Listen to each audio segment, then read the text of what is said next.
Welcome to Old Lady Eleanor's library. The year is 1834.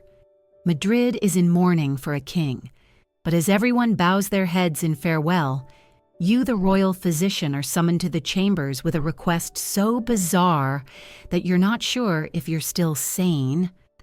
The Queen Regent, Maria Cristina, stands before you with tears in her eyes and a request that chills your blood.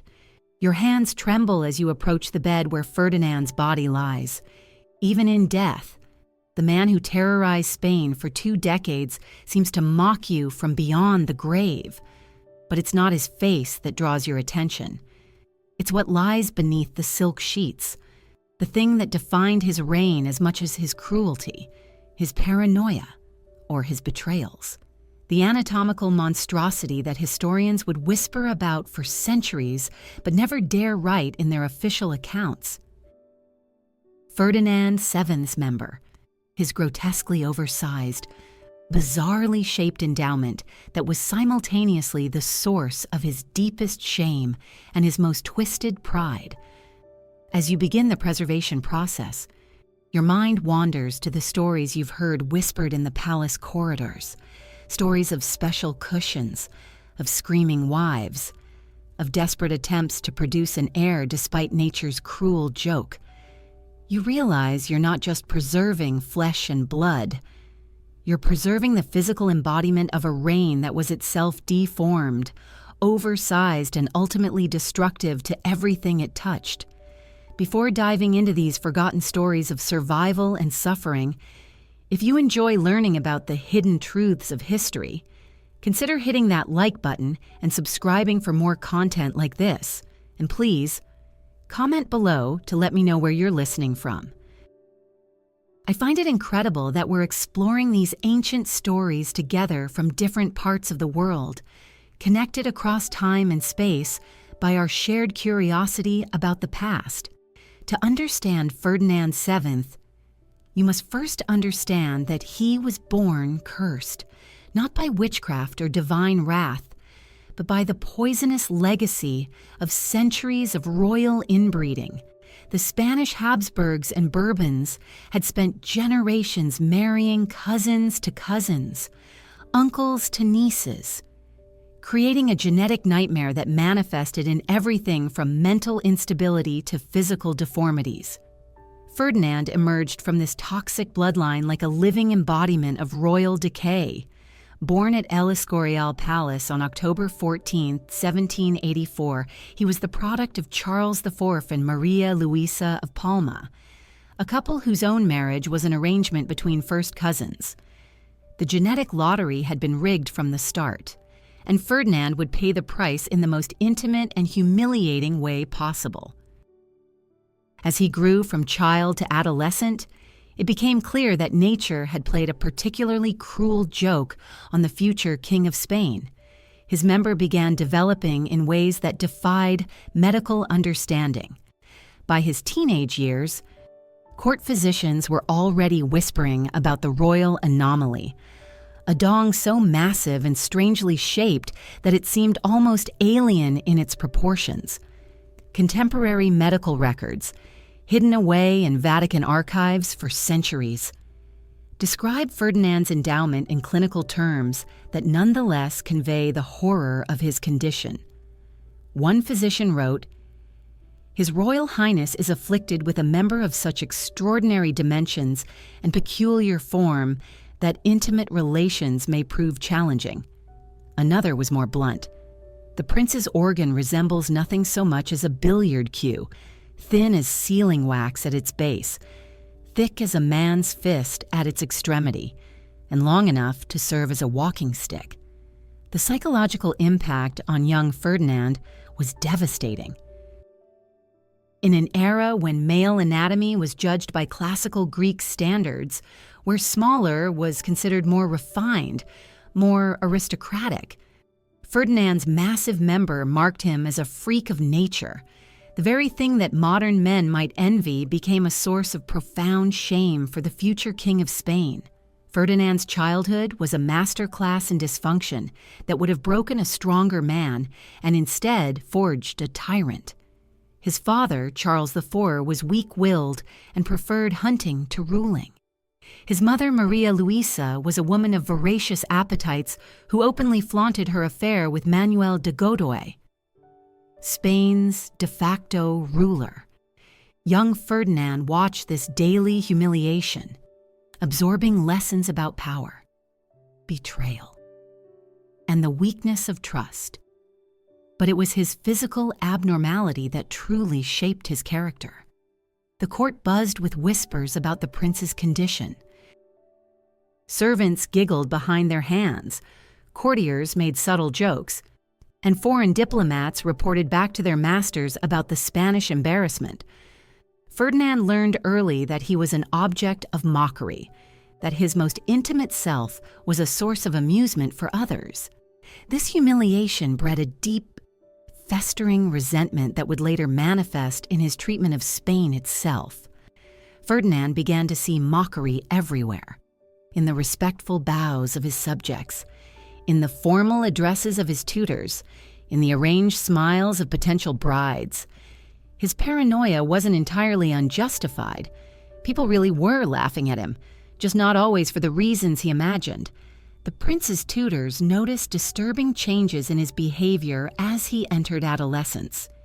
He became secretive, vindictive, and cruel to those who served him. Servants who displeased him would find themselves dismissed, or worse. Ferdinand was learning to use the power of his position to compensate for the powerlessness he felt about his body. One particular incident, recorded in the memoirs of a court chaplain, reveals the darkness growing in Ferdinand's soul. When a young page accidentally walked in on the prince changing clothes, Ferdinand didn't simply dismiss him. He had the boy flogged and his family exiled from Madrid. The message was clear. No one could witness the prince's shame and remain unpunished. As Ferdinand reached marriageable age, the full extent of his anatomical challenge became clear to the royal physicians. Dr. Francisco Flores, the king's personal doctor, left behind secret notes that provide a disturbing window into the medical reality of Ferdinand's condition. His Majesty's member, Flores wrote, presents a most unusual configuration. The base measures no more than the width of a man's thumb. Yet it expands to a circumference that defies natural proportion. In its relaxed state, it was nearly 8 inches, a highly unusual figure by any medical standard, and swelled even more when aroused. More troubling, however, were the unusual curves and inexplicable masses of tissue, the function of which remained a mystery. The implications for Ferdinand's marital and reproductive future were harrowing. Normal intimate relations would be impossible without significant medical intervention and specialized equipment. The royal craftsmen were secretly commissioned to create what they euphemistically called marital aids, specially designed cushions and supports that would allow Ferdinand to function sexually without causing serious injury to his future wives. But the physical challenges were only part of the problem. Ferdinand's condition had psychological ramifications that went far beyond the bedroom. He became obsessed with potions and elixirs that promised to normalize his anatomy or enhance his fertility. Court alchemists and foreign physicians were secretly brought to Madrid, each promising miracle cures that inevitably failed. The prince spent fortunes on these quack remedies. He consumed mixtures of ground rhinoceros horn, powdered pearls, and rare herbs that were supposed to regulate his royal essence. Some potions were meant to shrink his member to normal proportions. Others claimed to enhance his virility despite its unusual shape. All of them were useless.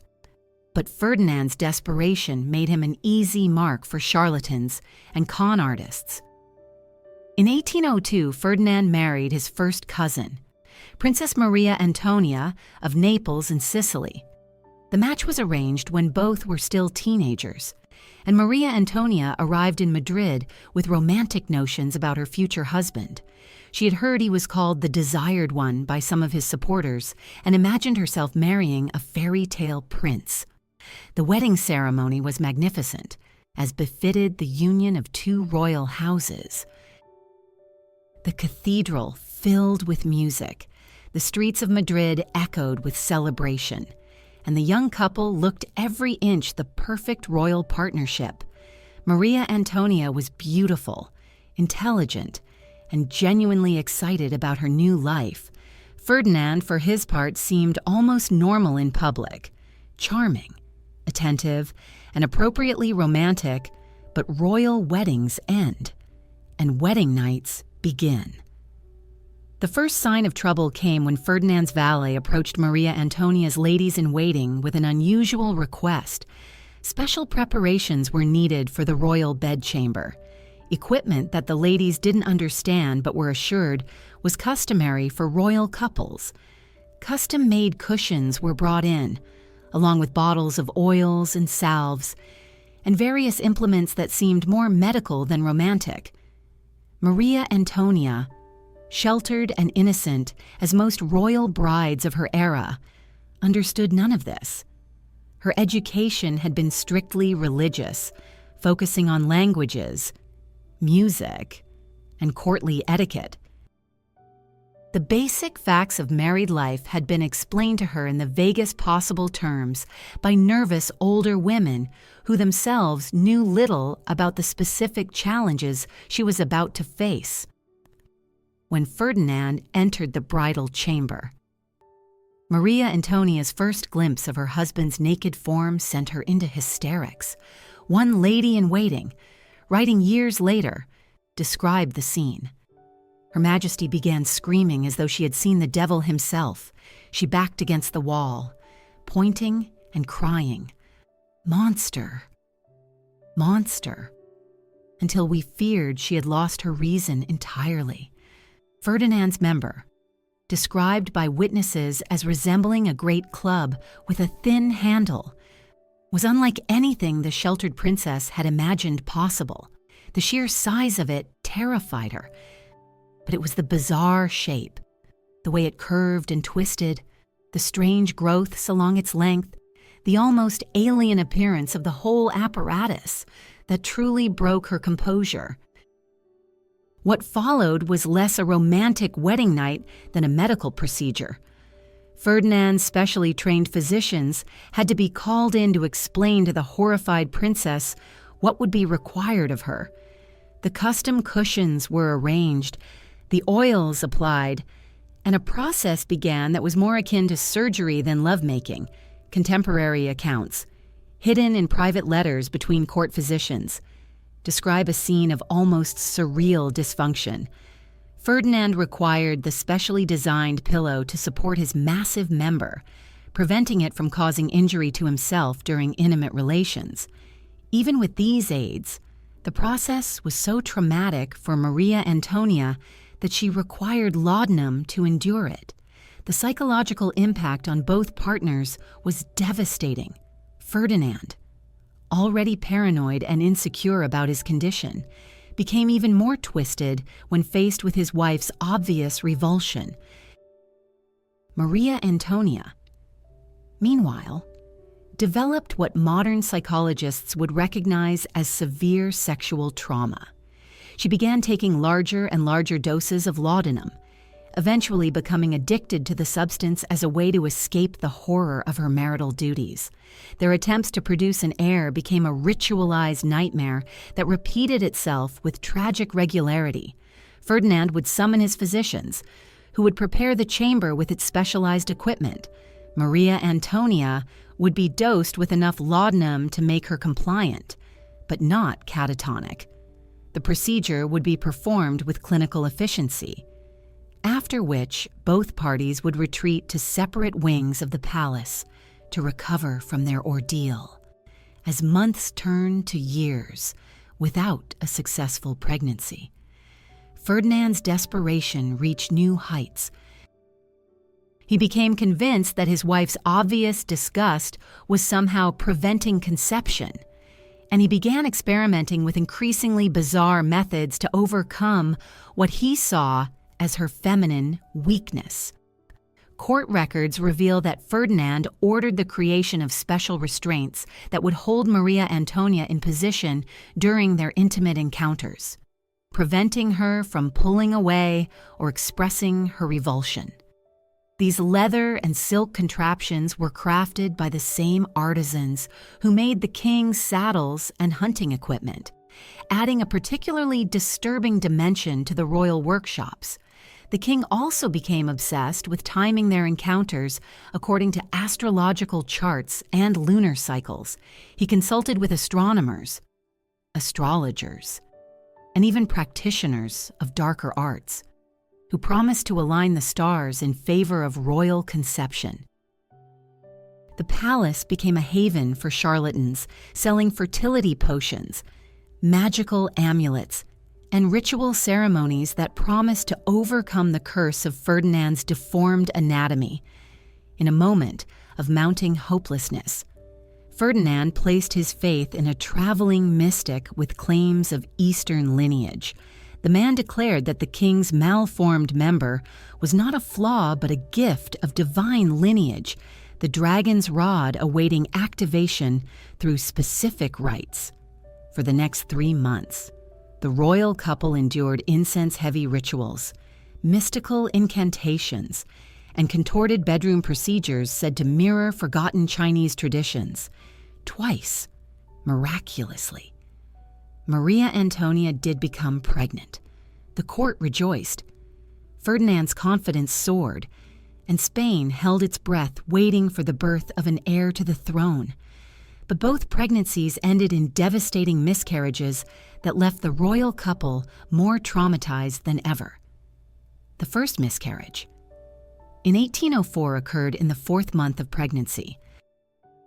Court physicians attributed it to the unusual stresses placed upon Her Majesty's delicate constitution. What they meant, but could never say openly, was that Ferdinand's anatomical abnormality had made the sexual act so traumatic that Maria Antonia's body couldn't sustain a pregnancy to term. The second miscarriage, in 1805, was even more devastating. This time, Maria Antonia carried the child almost to full term before losing it in a labor so difficult and bloody that it nearly killed her. The queen never fully recovered from this ordeal, and her addiction to laudanum became so severe that she was essentially a walking ghost for the remaining 2 years of her life. Ferdinand's reaction to these losses revealed the true depths of his selfishness and cruelty. Rather than showing compassion for his wife's suffering, he became convinced that she was deliberately sabotaging their chances of producing an heir. He accused her of taking substances to prevent pregnancy, of deliberately moving in ways that would cause miscarriages, and of harboring secret liberal sympathies that made her unwilling to Spain with a proper Catholic heir. These accusations, whispered in the corridors of the palace, destroyed what little remained of Maria Antonia's mental health. She began to believe that she was indeed cursed, that her body was rejecting Ferdinand's seed because of some hidden sin or divine displeasure. Her last months were spent in almost constant prayer, begging forgiveness for sins she couldn't name and crimes she had never committed. When Maria Antonia died in May 1807 at the age of only 21, the official cause was listed as fever and complications from her delicate constitution. The truth was far darker. She had essentially died of despair, her body and mind destroyed by years of sexual trauma, drug addiction, and psychological abuse. But even in death, Maria Antonia couldn't escape the twisted world of Ferdinand's paranoia. Rumors immediately began circulating that she had been poisoned, not by political enemies, but by Ferdinand himself, who had grown tired of her failures as a wife and wanted to start fresh with a new bride who might be more successful at producing an heir. These rumors were fueled by the suspicious death of the palace apothecary, who was found dead in his chambers just days after Maria Antonia's passing. He had left behind a cryptic letter that was immediately seized by Ferdinand's agents and never seen again. Some whispered that the letter contained confessions about poisons administered to the Queen.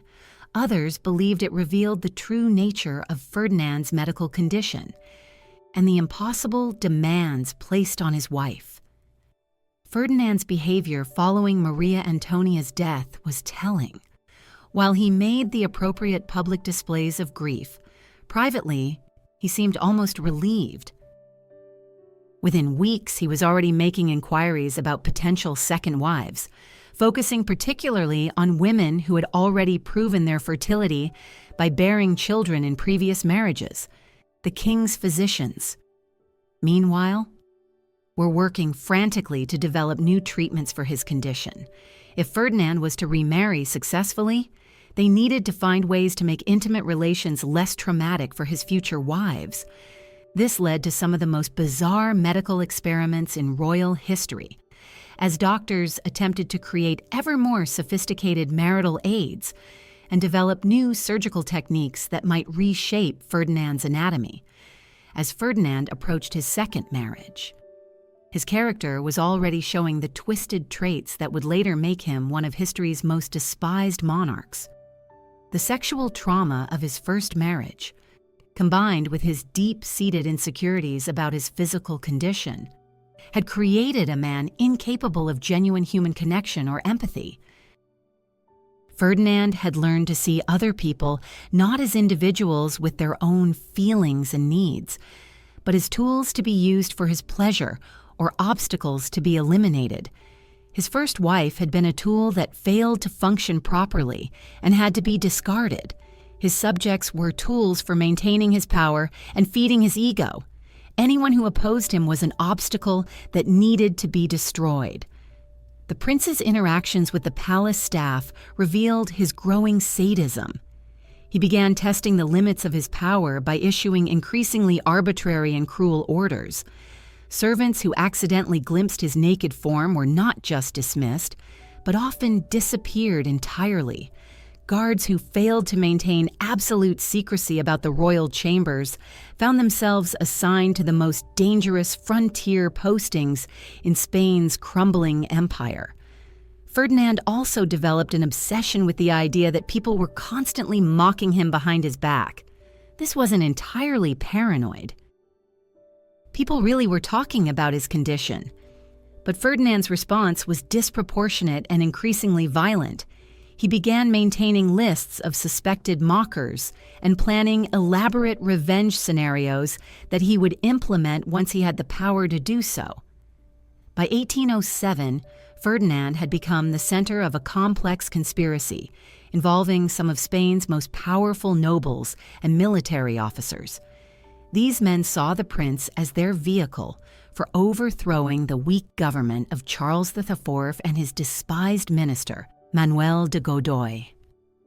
What they didn't understand was that they were allying themselves with a man whose sexual dysfunction had created a personality disorder that would ultimately prove more dangerous than the incompetence they sought to replace. The conspirators called themselves the Fernandinos and worked tirelessly to build Ferdinand's reputation as El Deseado, the desired one. They spread propaganda about his intelligence, his patriotism, and his potential as a reformist king who would restore Spain to its former greatness. What they carefully concealed was their growing awareness of Ferdinand's psychological instability and his increasingly disturbing behavior toward anyone who crossed him. The conspiracy came to a head in October 1807 with the so-called El Escorial conspiracy, in which Ferdinand was caught planning to overthrow his own father with the help of Napoleon Bonaparte. When the plot was discovered, Ferdinand's response revealed both his cowardice and his complete lack of loyalty to anyone, including his co-conspirators, rather than standing by the men who had risked everything for his cause. Ferdinand immediately threw them all under the metaphorical carriage wheels. He provided detailed confessions about every aspect of the conspiracy, named every participant, and begged his parents for forgiveness while his allies faced imprisonment and exile. This betrayal established a pattern that would define Ferdinand's entire reign. He would use people for his own purposes and then destroy them the moment it became convenient. Even as Ferdinand's political machinations were unfolding, his medical condition continued to worsen. Court physicians noted that his member was continuing to grow and change shape, developing new abnormalities that made intimate relations even more challenging. Some medical historians suggest that Ferdinand may have suffered from a rare condition called megacephalus, a hormonal disorder that causes continued growth of male anatomy throughout adulthood. Whatever the medical explanation, the practical implications were clear. Ferdinand would need increasingly sophisticated aides and increasingly compliant wives if he was ever to produce an heir. This realization led to one of the most disturbing aspects of his later marriages: the deliberate selection of women who could be psychologically manipulated or physically coerced into accepting his demands. The palace craftsmen, meanwhile, had become specialists in creating ever more elaborate marital equipment. Their workshops, hidden away in the depths of the royal residence, resembled a bizarre combination of medical laboratory and torture chamber. They developed adjustable cushions, restraining devices, and various implements designed to make Ferdinand's encounters possible while minimizing the physical damage to his partners. These craftsmen were sworn to absolute secrecy, and Ferdinand made sure their silence was maintained through a combination of generous payments and terrifying threats. The sudden and suspicious deaths of several artisans involved in the king's secret work gave weight to theories that Ferdinand had them eliminated to bury the truth. His fall from power in 1808 under Napoleon's boot delivered a double humiliation. He had lost his crown, and his most shameful secret was now in the hands of an emperor. French intelligence had extensive files on the Spanish royal family, and Ferdinand's anatomical abnormality was certainly among the information they had gathered. Ferdinand's 6 years of captivity at the Château de Valence were marked by continued medical experimentation as French physicians studied his condition with scientific curiosity. These doctors, freed from the constraints of royal protocol that had limited their Spanish colleagues, conducted examinations and treatments that bordered on torture in their thoroughness. The French medical reports, discovered in Napoleonic archives centuries later, provide the most detailed clinical description of Ferdinand's condition ever recorded. They describe a sexual organ so large and misshapen that it seemed to belong to a creature from mythology rather than a human king. The French doctors theorized that Ferdinand's condition was the result of multiple genetic disorders combining in a single individual, creating what they called a perfect storm of anatomical dysfunction. During his captivity, Ferdinand also received word of various Spanish nobles and military leaders who were fighting for his restoration. The irony was profound. Brave men were dying in muddy trenches and mountain passes to restore a king whose primary concern was finding new ways to manage his sexual dysfunction and produce an heir to continue his cursed bloodline. Ferdinand spent his exile years writing extensive letters to various European royalty, seeking potential brides who might be willing to accept his special circumstances. These letters, written in his own hand, reveal a man completely disconnected from the suffering of his people and obsessed entirely with his own intimate problems. While Spain burned, Ferdinand was planning his next wedding night. When Ferdinand returned to Spain in 1814, the crowds that greeted him were unlike anything Europe had ever seen. They threw flowers, wept with joy, and fell to their knees as his carriage passed. Children born during the war saw their first glimpse of the king, their parents had died to restore. The stones of Madrid themselves seemed to sing with celebration. Ferdinand smiled and waved from his carriage, but his mind was already focused on more intimate concerns. His first priority wasn't governing Spain or rewarding those who had fought for his restoration. It was finding a new wife who could finally give him the heir that had eluded him for so long. The king's return also marked the beginning of what historians call the ominous decade. But the true ominousness lay not just in Ferdinand's political tyranny, but in his increasingly desperate and bizarre attempts to fulfill his royal duty of producing offspring. His sexual dysfunction had become inseparable from his political dysfunction, creating a ruler whose personal inadequacies manifested as national catastrophe. Ferdinand's first act as restored king was to commission an entirely new set of marital aids from the finest craftsmen in Europe. He sent agents to Germany, Italy, and even the Ottoman Empire, seeking artisans who specialized in creating devices for delicate royal circumstances. The resulting collection, hidden away in secret chambers of the palace, represented the finest achievement of perverted ingenuity that the early 19th century could produce. The second wife Ferdinand chose was Maria Isabel of Portugal, another cousin in the endless cycle of royal inbreeding that had cursed his bloodline. She was 19 when she arrived at the Spanish court in 1816, full of the naive hope that young princesses carried into these arranged marriages. The court physicians had already briefed her ladies-in-waiting about the special preparations that would be required for the wedding night, but nothing could have prepared Isabel for the reality of what awaited her. The wedding ceremony itself was a spectacle of Baroque excess, designed to mask the growing desperation of a king whose reign was becoming synonymous with failure. Ferdinand stood at the altar in cloth of gold, his face a mask of barely contained anxiety. He had spent the previous week consulting with physicians, alchemists, and even a mysterious figure rumored to be an Ottoman specialist in royal difficulties who had arrived in Madrid under cover of darkness. The wedding night was a disaster that would haunt both participants for the rest of their short lives together, despite all the preparations, all the devices, all the consultations with experts across Europe. Ferdinand's anatomical monstrosity proved as insurmountable as ever.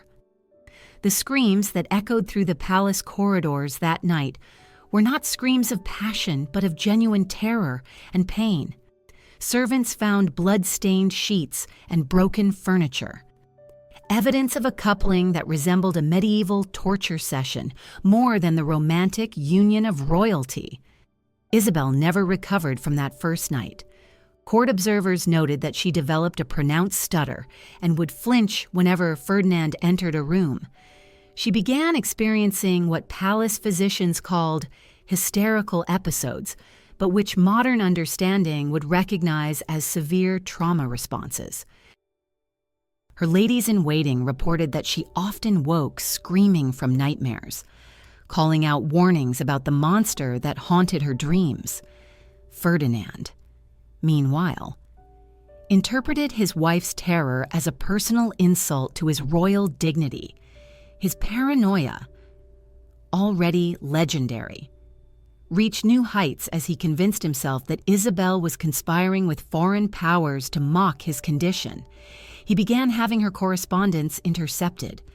Her food tasted for poisons, and her chambers searched for evidence of betrayal. The king's sexual dysfunction had metastasized into a political psychosis that infected every aspect of his rule. The pressure to produce an heir became an obsession that consumed both the royal couple and the Spanish court. Ferdinand commissioned a series of increasingly bizarre medical consultations, bringing together physicians, anatomists, and even circus performers who claimed expertise in unusual anatomical challenges. The royal bedchamber became a laboratory of sexual experimentation that pushed the boundaries of human endurance and dignity. One particularly disturbing account, found in the private diary of a court physician who served during this period, describes Ferdinand's decision to invite foreign experts to observe his attempts at procreation. The king, desperate for solutions, allowed German anatomists and French physicians to witness his intimate failures, turning his marriage bed into a grotesque medical theater. These observers took detailed notes and made sketches that were later circulated among European medical schools, making Ferdinand's sexual dysfunction a subject of academic study across the continent. Isabel, subjected to this parade of voyeuristic medical consultation, began showing signs of complete psychological collapse. She stopped eating regularly, lost dangerous amounts of weight, and developed a 1,000-yard stare that servants found more frightening than her earlier outbursts. The young queen had become a living ghost, haunting the halls of a palace that had become her prison. The political consequences of Ferdinand's personal failures were becoming impossible to ignore. Spain's American colonies, already in revolt, pointed to their king's inability to produce legitimate heirs as evidence of divine displeasure with Bourbon rule. Revolutionary propaganda depicted Ferdinand as a sexually impotent tyrant whose physical inadequacies mirrored his political incompetence. The king's most intimate shame had become a rallying cry for independence movements from Mexico to Argentina. Ferdinand's response to these challenges was characteristically paranoid and brutal. He launched a new wave of purges, targeting anyone suspected of spreading rumors about his condition or supporting colonial independence. The Inquisition, which he had restored upon his return to power, began investigating cases of sexual slander against the crown, creating a climate of terror where even private conversations between married couples could result in imprisonment or death. The king's obsession with secrecy reached absurd proportions. He ordered the construction of hidden passages throughout the palace so that he could move between his chambers and Isabel's without being observed by servants. He had mirrors installed at strategic angles to detect potential eavesdroppers, and employed a network of spies whose sole job was to monitor palace gossip about the royal marriage. Meanwhile, Isabel's health continued to deteriorate under the combined assault of her husband's sexual violence and his psychological terror. Palace physicians noted that she had developed what they called phantom pregnancies, periods where she would exhibit signs of being with child, despite the impossibility of conception. These episodes seemed to provide Ferdinand with brief moments of hope, followed by crushing disappointment when the truth became apparent. The Queen's phantom pregnancies became a source of bitter irony in a court already drowning in dysfunction. Servants would whisper about how the king would pace outside Isabel's chambers during these episodes, alternately praying and cursing, as if divine intervention might somehow overcome the mechanical impossibility of his situation. When each phantom pregnancy inevitably ended, Ferdinand would sink into black depressions that paralyzed the government for weeks at a time. In 1818, after 2 years of this nightmare marriage, Isabel finally escaped through the only means available to royal women of her era: death. She succumbed to what court physicians diplomatically termed nervous exhaustion, though private letters from palace staff suggest she may have hastened her own end through subtle forms of self-harm. Her final words, according to her confessor, were a prayer of gratitude for her approaching liberation. Ferdinand's reaction to Isabel's death revealed the full extent of his psychological deterioration.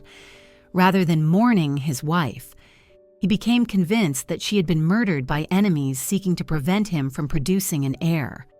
He ordered autopsies performed by multiple physicians, searched for evidence of poison, and had several of Isabel's ladies-in-waiting arrested on suspicion of conspiracy. The king's grief was indistinguishable from his paranoia, creating a feedback loop of rage and suspicion that consumed everyone around him. The funeral of Queen Isabel became a macabre spectacle that horrified even Ferdinand's supporters. The king insisted on viewing the body multiple times during the preparation process, touching the corpse and muttering about the wasted potential of her womb. He commissioned a death mask and had it displayed in his private chambers, where visitors reported seeing him conducting conversations with the lifeless face of his deceased wife. But Ferdinand's quest for an heir could not be delayed by grief or madness. Within months of Isabel's burial, his advisors were already negotiating for a third wife. The challenge now was finding a European princess willing to marry a king whose previous wives had met such grim fates and whose personal peculiarities were becoming legendary across the continent. The negotiations proved more difficult than expected. Several potential brides withdrew their candidacies after private consultations with physicians who had served at the Spanish court. Others demanded unprecedented concessions, including the right to separate chambers and the presence of their own personal guards. Ferdinand's sexual dysfunction had become a diplomatic liability that threatened to isolate Spain from potential allies. Eventually, the king's agents found Maria Giuseppe Amalia of Saxony, a Saxon princess whose family's desperate financial situation made them willing to overlook Ferdinand's notorious reputation. Maria Giuseppe was 24 when she arrived in Madrid in 1819, older and more worldly than Isabel had been, but she carried the same doomed hope that had characterized her predecessor's arrival. The third wedding was a more subdued affair, reflecting both Ferdinand's advancing age and the court's exhaustion with royal matrimonial disasters. There were fewer foreign dignitaries, less elaborate celebrations, and a palpable sense that everyone was merely going through the motions of a ritual that had already failed twice before. Maria Giuseppe had been better prepared for her ordeal than Isabel, having received detailed briefings from Saxon physicians who had consulted with their Spanish counterparts. She brought her own collection of medical devices and preparations, along with a personal physician who specialized in difficult marital situations. Her approach to the marriage was more clinical than romantic, treating her royal duties as a medical challenge to be solved through scientific methodology. This practical approach served her better than Isabel's romantic naivety, but it could not overcome the fundamental impossibility of Ferdinand's condition. The third marriage settled into a pattern of scheduled attempts at intimacy, carefully planned and medically supervised encounters that resembled surgical procedures more than expressions of marital affection. Maria Giuseppe kept detailed records of these sessions, noting times, techniques, and outcomes with the precision of a research scientist. The Queen's clinical detachment seemed to frustrate Ferdinand even more than Isabel's terror had. He began to suspect that Maria Giuseppe viewed him as a medical curiosity rather than a husband, and his paranoia expanded to include fears that she was secretly documenting his condition for foreign intelligence services. The king's spies reported that the Queen maintained extensive correspondence with Saxon court physicians, sharing what Ferdinand believed were state secrets about his anatomy. Meanwhile, Spain continued its collapse under the weight of Ferdinand's misrule. The American colonies had achieved independence one by one, taking with them the wealth that had sustained the Spanish Empire for 3 centuries. The king's obsession with his sexual dysfunction had left him incapable of addressing the political and economic crises that were tearing his kingdom apart. Cabinet meetings were postponed when Ferdinand was having a difficult period with his wife, and important decisions were delayed for weeks while the king consulted with physicians about new techniques for achieving conception. The Spanish people, initially grateful for Ferdinand's return, had begun to understand the true cost of their restored monarch. Revolution simmered in the cities while bandits controlled the countryside. The king's subjects starved while spent fortunes on sexual aids and foreign medical consultants. Spain had become a European laughingstock, its decline symbolized by a ruler whose most intimate failures had become public knowledge. In 1829, after 10 years of clinical matrimony, Maria Josefa achieved what many had thought impossible. She became pregnant. The news sent shockwaves through the Spanish court and across Europe, where diplomatic correspondence buzzed with speculation about how Ferdinand had finally overcome his anatomical obstacles. Some suggested divine intervention.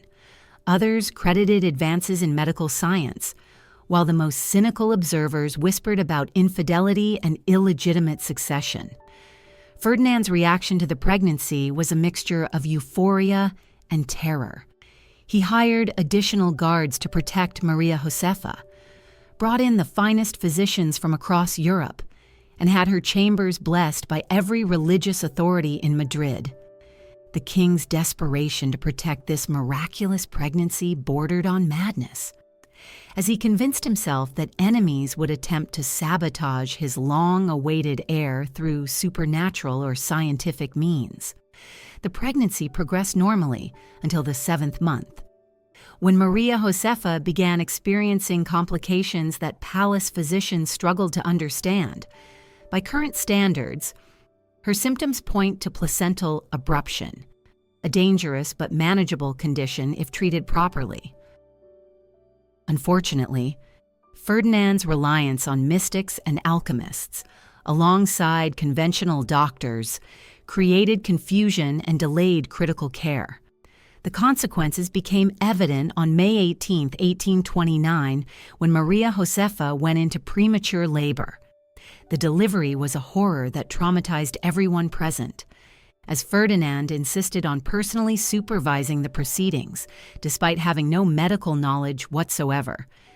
The baby, a daughter, lived for only a few hours before succumbing to the complications of premature birth. Maria Josefa survived the delivery, but never recovered her strength, dying 3 weeks later from what physicians termed childbed fever, but which was more likely a combination of infection and despair. Ferdinand's reaction to this double tragedy revealed the complete breakdown of his sanity. He refused to allow either body to be buried, insisting that court physicians continue attempting to revive both mother and child through increasingly bizarre means.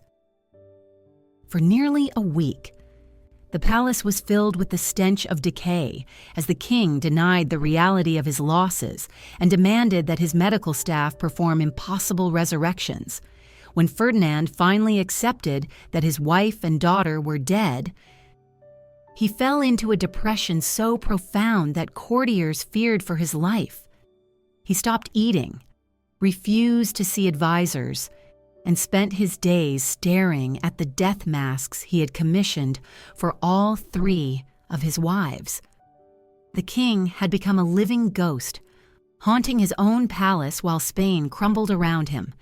But fate had one final cruel joke to play on Ferdinand VII.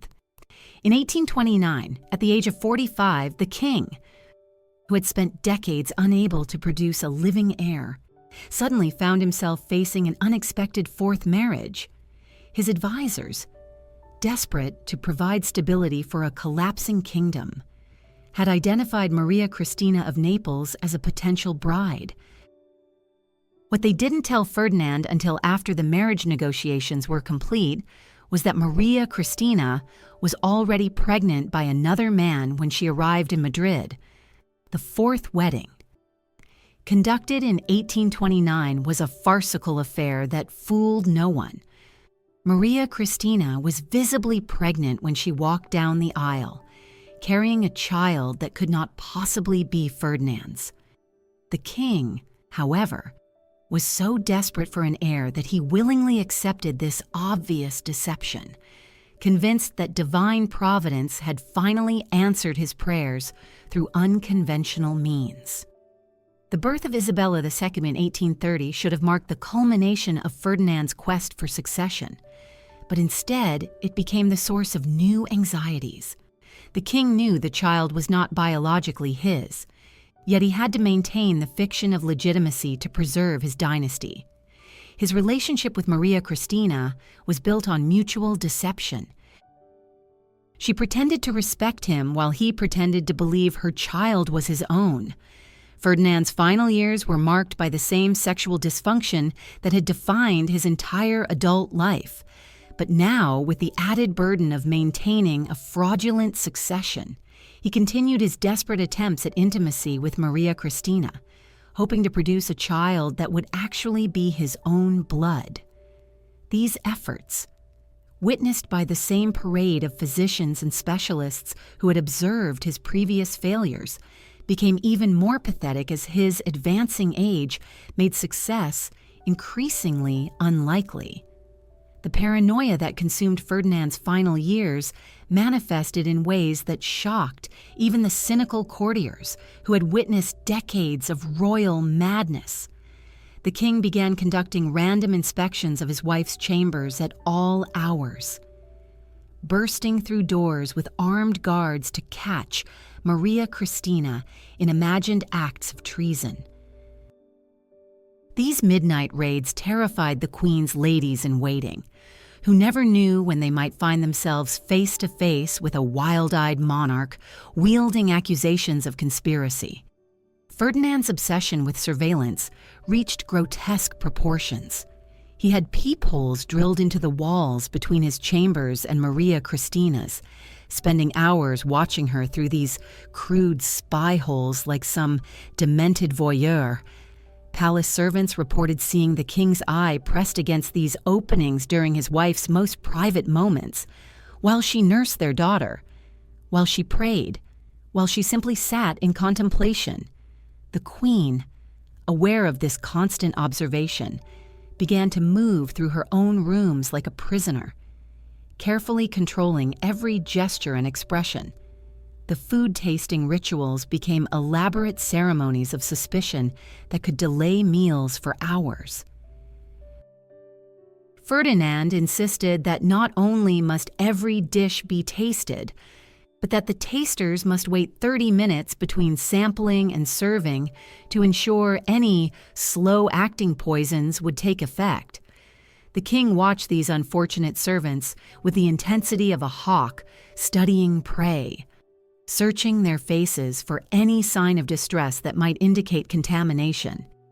Several tasters collapsed from nervous exhaustion under this constant scrutiny, which only reinforced Ferdinand's belief that assassination attempts were imminent. Maria Cristina, trapped in this web of suspicion, began showing signs of the same psychological deterioration that had claimed Ferdinand's previous wives.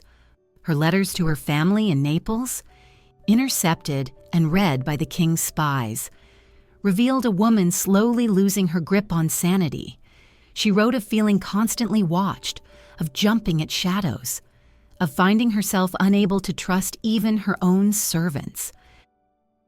The queen described her life as existing in a glass cage where every breath is monitored for signs of rebellion. The king's paranoia extended beyond his immediate family to encompass the entire court structure. He began rotating his personal guards daily, convinced that prolonged service would lead to corruption by enemy agents. Cabinet ministers found themselves subjected to loyalty tests that bordered on the absurd. Ferdinand would make contradictory statements in private meetings to see if ministers would correct him, interpreting any contradiction as evidence of treasonous intentions. The Spanish court, once the envy of Europe for its sophisticated etiquette and cultural refinement, devolved into a bizarre theater of mutual surveillance. Courtiers learned to speak in coded language, to avoid direct eye contact with the king, and to carry themselves with the careful neutrality of diplomats in enemy territory. Conversations were conducted in whispers, Relationships were formed and dissolved based on perceived loyalty to competing factions, and everyone understood that a careless word could result in imprisonment or exile. Ferdinand's relationship with his infant daughter Isabella became another source of pathological anxiety. Despite knowing she was not his biological child, he simultaneously loved her as his heir and resented her as evidence of his sexual failure. The king would spend hours staring at the baby, searching her features for resemblance to himself or to possible fathers. He commissioned artists to create detailed portraits of Isabella at various stages of infancy, comparing these images to paintings of himself and Maria Christina's previous lovers. The question of Isabella's paternity tormented Ferdinand with particular intensity because it represented the ultimate triumph of his sexual dysfunction. Here was a child who would inherit his throne precisely because he had been unable to produce legitimate offspring. The irony was not lost on him that his greatest political success, securing the succession, was simultaneously his most profound personal failure. This contradiction aided him like acid, poisoning his few moments of happiness with his daughter. Ferdinand began consulting genealogists and physiognomists, hoping to find scientific proof of Isabella's legitimacy that would quiet his doubts. These experts, well aware of the dangerous nature of their task, provided carefully ambiguous opinions that could be interpreted as supporting whatever conclusion the king preferred. Their written reports, preserved in palace archives, reveal the desperate creativity of scholars trying to satisfy an impossible royal demand while preserving their own lives. The king's efforts to control his wife's behavior became increasingly elaborate and invasive. He assigned specific servants to monitor Maria Christina's correspondence, requiring them to report not only the content of her letters, but also her facial expressions while writing them. Ferdinand demanded detailed accounts of the queen's daily activities, including how long she spent in prayer, what books she read, and which courtiers she spoke with during public appearances.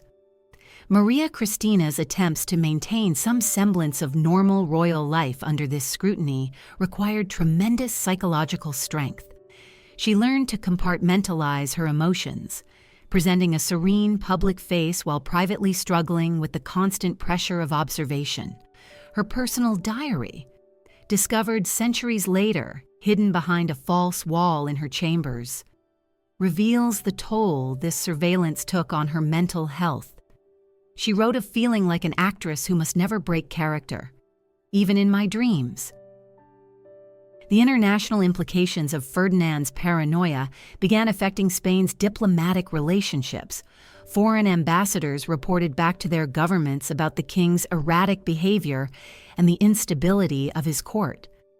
Marriage negotiations for European alliances stalled as potential partners questioned whether Spain could honor long-term commitments under such unpredictable leadership. Ferdinand's personal dysfunction was becoming a matter of international concern. The king's obsession with discovering assassination plots led him to see conspiracies in the most innocent activities. When Maria Christina requested permission to redecorate her chambers, Ferdinand interpreted this as an attempt to create hiding places for weapons or poison. When courtiers complimented the queen's appearance, the king wondered if they were using coded language to communicate treasonous messages. Even religious observances became suspect. Ferdinand questioned whether Maria Christina's increased devotions were genuine piety or secret communications with foreign Catholic powers. The economic cost of Ferdinand's paranoia was staggering. The crown spent enormous sums on security measures, spy networks, and loyalty investigations, while Spain's treasury emptied and its people suffered. The king commissioned the construction of secret passages throughout the palace, installed elaborate alarm systems, and maintained multiple sets of food tasters, guards, and servants to ensure no single group could coordinate against him. These expenses drained resources that might have been used to address Spain's mounting financial crisis.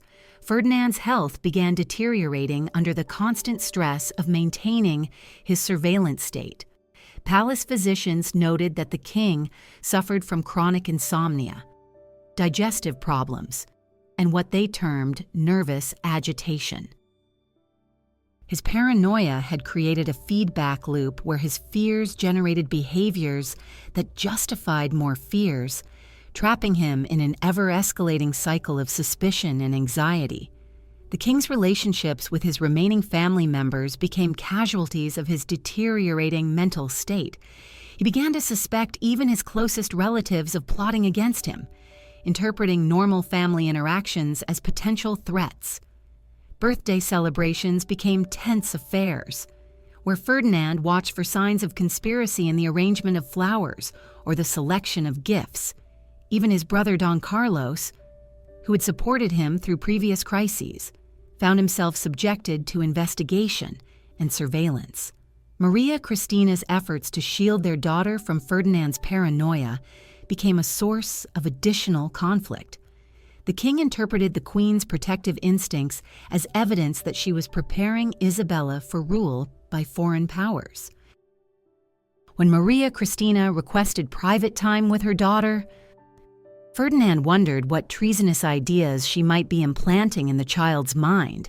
The simple act of maternal bonding became another front in the king's imaginary war against conspiracy.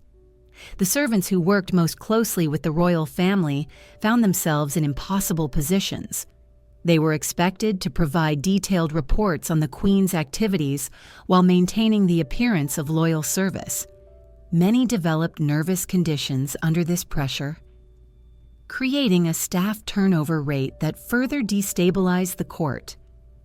New servants, unfamiliar with the complex loyalties and expectations of their positions, often inadvertently triggered Ferdinand's suspicions through innocent mistakes. Ferdinand's attempts to discover the true identity of Isabella's father became increasingly desperate and invasive. He had investigators compile detailed dossiers on every man who had interacted with Maria Christina during her time in Naples, searching for physical characteristics that might match his daughter's features. These investigations extended to examining the medical records of potential fathers, their family histories, and even their personal correspondence from years before Isabella's conception. The king's bedroom became a museum of his sexual failures, filled with portraits of his dead wives, medical devices that had failed to solve his anatomical problems, and religious relics he hoped might provide divine intervention for his dysfunction. Visitors to these private chambers reported an atmosphere of desperate sadness that seemed to cling to the walls like incense. Ferdinand would conduct audiences from this space, surrounded by reminders of his most intimate failures while discussing matters of state. The psychological pressure on Maria Christina intensified as Ferdinand's behavior became more erratic. The queen began experiencing physical symptoms of stress, hair loss, weight fluctuation, and tremors that she struggled to hide during public appearances. Her ladies-in-waiting noted that she had developed nervous habits like constantly checking over a shoulder and startling at unexpected sounds. Ferdinand's paranoia reached its bizarre culmination in 1832 when he became convinced that Maria Christina was attempting to poison him through intimate contact. The king began demanding that his wife submit to medical examinations before any physical interaction, searching for evidence of toxins that might be transmitted through skin contact. These examinations, conducted by court physicians in Ferdinand's presence, represented the final degradation of whatever remained of their marital relationship. The international community watched Spain's descent into madness with a mixture of fascination and horror. Diplomatic correspondence from this period reveals that European powers were actively planning for the eventual collapse of Ferdinand's government, recognizing that the king's personal dysfunction made stable rule impossible. Some nations began secretly supporting regional independence movements within Spain, calculating that the fragmentation of the Spanish Empire would be preferable to its continued rule by an unstable monarch. As 1833 dawned, Ferdinand's physical health finally began reflecting the psychological damage of his paranoid reign. Court physicians noted that the king had developed a persistent tremor, chronic digestive problems, and what appeared to be early signs of cognitive decline. His speeches became rambling affairs filled with accusations against unnamed enemies and references to conspiracies that existed only in his imagination. The end, when it came, was almost anticlimactic. After decades of dramatic dysfunction, Ferdinand simply began fading away, his body finally succumbing to the accumulated stress of a lifetime spent battling his own anatomy and psychology. In his final days, he drifted between consciousness and delirium, sometimes calling out to his dead wives, and sometimes issuing orders for investigations of plots that had never existed. In 1833, Ferdinand VII finally achieved the peace that had eluded him in life, through the simple expedient of death. The official cause was listed as gout, but palace physicians privately acknowledged that the king had essentially died of exhaustion, physical, psychological, and spiritual exhaustion brought on by decades of sexual frustration and political paranoia. The autopsy of Ferdinand VII, conducted in secret by the same physicians who had spent years trying to solve his anatomical puzzles, revealed the full extent of nature's cruel joke. The king's member, preserved for medical study, measured an astounding 14 inches in length and varied dramatically in girth from base to tip, exactly as contemporary descriptions had suggested. More disturbing was the discovery of internal scarring and deformity that made normal sexual function essentially impossible, explaining decades of failure and frustration. But the autopsy also revealed something else, evidence of deliberate self-harm dating back to Ferdinand's teenage years. The king had apparently spent decades attempting various forms of self-surgery, trying to modify his anatomy to make normal intimacy possible. These pathetic attempts at self-correction, conducted in secret with whatever tools he could acquire, had only made his condition worse while adding layers of psychological trauma to his physical abnormalities. The preserved organ, along with detailed medical drawings and written observations, was sealed in the Vatican archives where it remains to this day. Church officials deemed the material too disturbing and too politically sensitive for public knowledge, creating one of history's most bizarre state secrets. Scholars who have been granted access to these materials describe them as simultaneously fascinating and deeply unsettling. A window into the private hell of absolute power, corrupted by anatomical fate. Ferdinand's death marked the end of an era, but his legacy lived on in the fractured Spain he left behind. Isabella II, the daughter who may or may not have been his biological child, inherited a kingdom torn apart by civil war, economic collapse, and international humiliation. The Spanish Empire that had once dominated the world was reduced to a minor European power, its decline accelerated by decades of misrule, by a king whose personal obsessions had taken precedence over public duty. The story of Ferdinand VII serves as a reminder that power without wisdom is dangerous. But power combined with personal dysfunction can be catastrophic. His reign demonstrated how individual psychological damage can metastasize into national trauma, how private shame can become public disaster, and how the most intimate human failures can echo through history with consequences far beyond their original scope. perhaps most tragically. Ferdinand's story reveals the human cost of absolute monarchy, where the personal problems of one man could determine the fate of millions.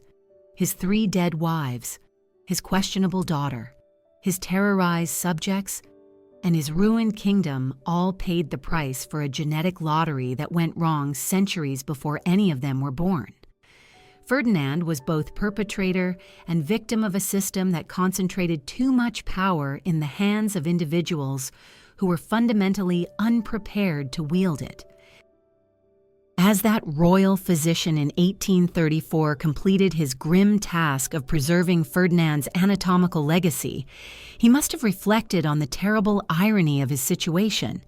Here was the physical evidence of a reign that had consumed everything it touched: wives, children, subjects, and ultimately the king himself. The preserved organ was more than a medical curiosity. It was a monument to the destructive power of shame, the corruption of unchecked authority, and the tragic waste of human potential. In the end, Ferdinand VII achieved a kind of immortality, but not the kind he had sought. His name lived on not as a great king or successful ruler, but as a cautionary tale about the dangers of allowing personal dysfunction to masquerade as political power. His anatomical legacy, hidden away in Vatican vaults, serves as a reminder that some secrets are too disturbing for history to acknowledge, too human for legend to embrace, and too tragic for time to heal. The silk sheets that had once covered his deformed body now covered a kingdom equally damaged, equally unable to function as nature intended. Ferdinand VII had finally found peace, but he had left behind a Spain that would struggle for generations to recover from the intimate disasters of his troubled reign. The most perverted king in history had ended as he had lived as a source of suffering for everyone, unfortunate enough to be touched by his power.